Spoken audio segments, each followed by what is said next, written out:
في تحليلنا اليوم رح نكشف عن العادات اليومية الخفية، العادات اللي بتفصل بين الناس اللي بتحقق نجاح والناس اللي بتضل عالقة في مكانها. والسر صدقوني مش بالشيء اللي بتوقعه أغلبنا. وهذا هو السؤال المحوري اللي يدور في بال الكثيرين. ليش في ناس بتتقدم بسرعة وناس تانية كأنها واقفة مكانها سنين؟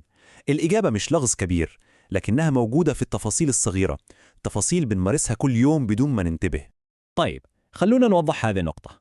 من السهل جدا أننا ننسب النجاح لأشياء كبيرة، أشياء خارجة عن إرادتنا مثل الحظ أو الذكاء الخارق.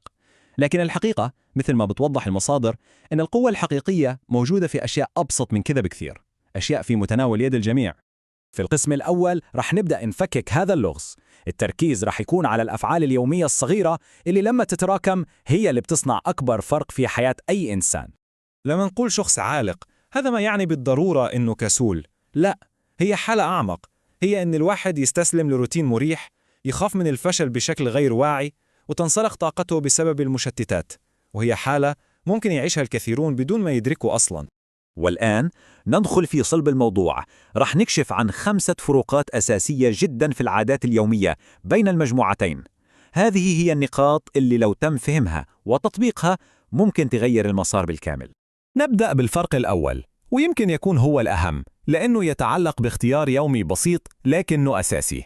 هنا يكمن مفتاح كل شيء. الأشخاص العالقون دائما بيختاروا الطريق السهل المألوف اللي ما فيه أي إزعاج، وهذا بيخلي عقولهم تدخل في حالة ركود. أما الناجحون بيعملوا العكس تماما، بيدوروا عن أي شيء جديد، أي شيء ممكن يكون صعب شوي، لأنهم بيعرفوا إنه النمو ما بيصير إلا خارج منطقة الراحة. يعني الفكرة قوية ببساطتها، مش مطلوب عمل أشياء خرافية، مجرد تحدي صغير كل يوم هو اللي بيصنع الفرق الحقيقي على المدى البعيد. تمام. والآن نيجي للفرق الجوهري الثاني، وهو الفرق بين اللي بيتحرك واللي بينتظر. كم مرة سمعنا عبارة بستنى الوقت المناسب؟ هذه هي فخ اللحظة المثالية اللي ما بتيجي أبدا. هذا هو التسويف، العدو الصامت للنجاح. الناجحون فهموا اللعبة.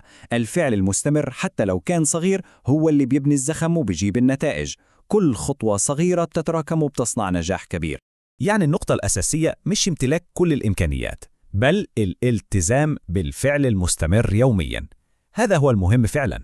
الفرق الثالث ممكن يكون مفاجئ للبعض، لكن تأثيره ضخم جدا. هو يتعلق بالبيئة المحيطة. ممكن الشخص يكون مجتهد، لكن إذا كانت بيئته بتسحبه لتحت رح يضل عالق. العقل مثل الإسفنجة، بيمتص اللي حوله.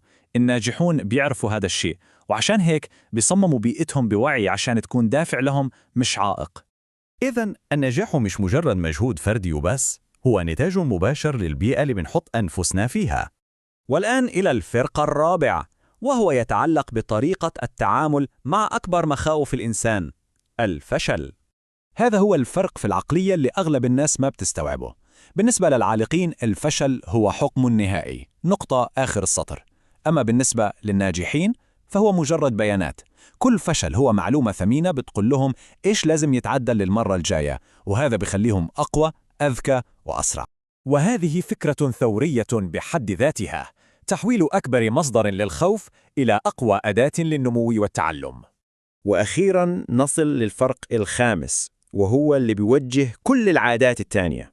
بدون رؤية الأفعال اليومية بتكون عشوائية.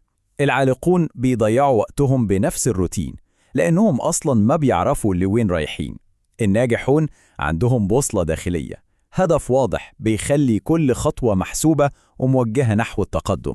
طيب، بعد ما حللنا الفروقات، السؤال الأهم: كيف ممكن نحول هذه المعرفة لواقع؟ خلونا ننتقل للخطوات العملية. هذه مش مجرد قائمة نصائح، هذه حرفياً خارطة طريق للخروج من دائرة الجمود.